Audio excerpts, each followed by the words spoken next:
हमारे चैनल में आपका स्वागत है। आज हम वीणा 5 पुस्तक के अध्याय 2 को समझने जा रहे हैं। चलिए शुरू करते हैं।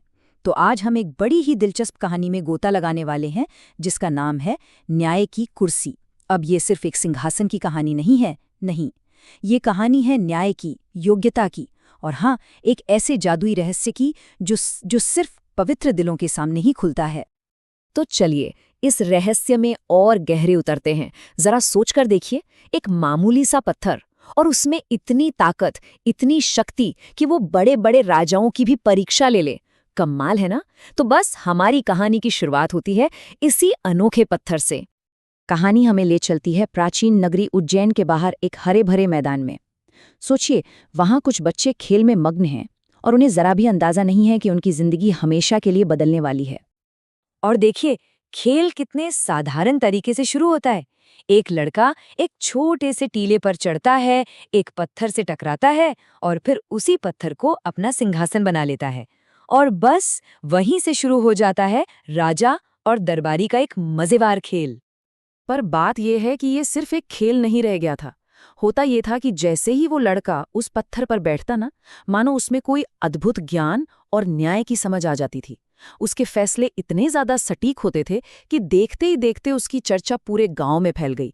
लोगों को तो पक्का यकीन हो गया कि भाई, इस लड़के में जरूर कोई दैवीय शक्ति है। अब कहानी में एक नया मोड़ आता है, जब एक बच्चे के न्याय की ये बातें उड़ते उड़ते असली राजा के कानों तक पहुंचती हैं, तो क्या होता होगा। चलिए देखते हैं। जरा इस पर नजर डालिए कि कैसे ये बात फैली। जो सिर्फ दोस्तों का एक खेल था, वो गांव वालों की चर्चा का विषय बन गया।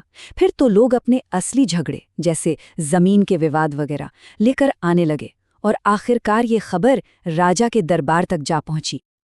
और राजा की प्रतिक्रिया? अरे, वो तो गुस्से से भर गया। उसे यकीन ही नहीं हुआ कि एक मामूली सा लड़का उससे बेहतर न्याय कर सकता है। उसने फौरन फैसला किया कि वो खुद जाकर इस बात की सच्चाई का पता लगाएगा। तो राजा अपने पूरे लाव लश्कर के साथ उस मैदान में पहुंचता है। वो छिपकर बच्चों का खेल देखता है, और जो कुछ वो देखता है उससे उसकी आंखें फटी की फटी रह जाती हैं। उस लड़के की समझ और न्याय करने का तरीका वाकई असाधारण था। राजा को समझ में देर नहीं लगी कि चमत्कार लड़के में नहीं, बल्कि उस पत्थर में ही है। उसने फौरन उस जगह को खोदने का आदेश दिया, और जब खुदाई हुई तो वहां से कोई मामूली पत्थर नहीं, बल्कि एक अद्भुत और बेहद कीमती सिंहासन बाहर निकला। जमीन के नीचे छिपा एक बहुत बड़ा रहस्य। वहां मौजूद विद्वानों ने बताया कि ये कोई आम सिंहासन नहीं है, बल्कि ये तो महान राजा विक्रमादित्य का न्याय सिंहासन है, जो सदियों से अपने न्याय प्रियता के लिए जाने जाते थे। सिंहासन पर 4 देवदूतों की मूर्तियां बनी थीं, जो मानो उसकी रक्षा कर रही हों। राजा ने फैसला किया कि वो इस सिंहासन को अपने दरबार की शान बनाएगा और इसी पर बैठकर न्याय करेगा। लेकिन उसे क्या पता था कि इस सिंहासन की अपनी ही कुछ शर्तें हैं। राजा का सामना अब उन रहस्यमयी देवदूतों से होने वाला था। जैसे ही राजा सिंहासन पर बैठने को हुआ, एक देवदूत की मूर्ति जैसे जीवित हो उठी और उसकी आवाज गूंजी, ठहरो, क्या तुम सच में इस पर बैठने के योग्य हो?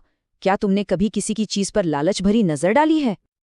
ये सुनते ही राजा का सिर शर्म से झुक गया। उसे अपनी गलती याद आ गई, जब उसने गुस्से में आकर अपने ही एक दरबारी की जमीन हड़प ली थी।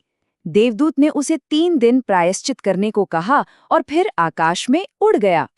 3 दिन की तपस्या के बाद राजा ने फिर से हिम्मत जुटाई, लेकिन इस बार दूसरी मूर्ति ने उसे रोक लिया, और उसका सवाल तो और भी तीखा था।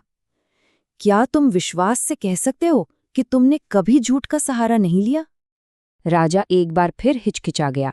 उसे याद आया कि कैसे छोटी बड़ी मुसीबतों से बचने के लिए उसने कई बार झूठ का सहारा लिया था।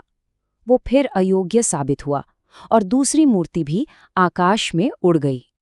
बार बार प्रायश्चित करने के बाद राजा ने तीसरी बार हिम्मत जुटाई, लेकिन इस बार तीसरी मूर्ति का सवाल और भी गहरा था।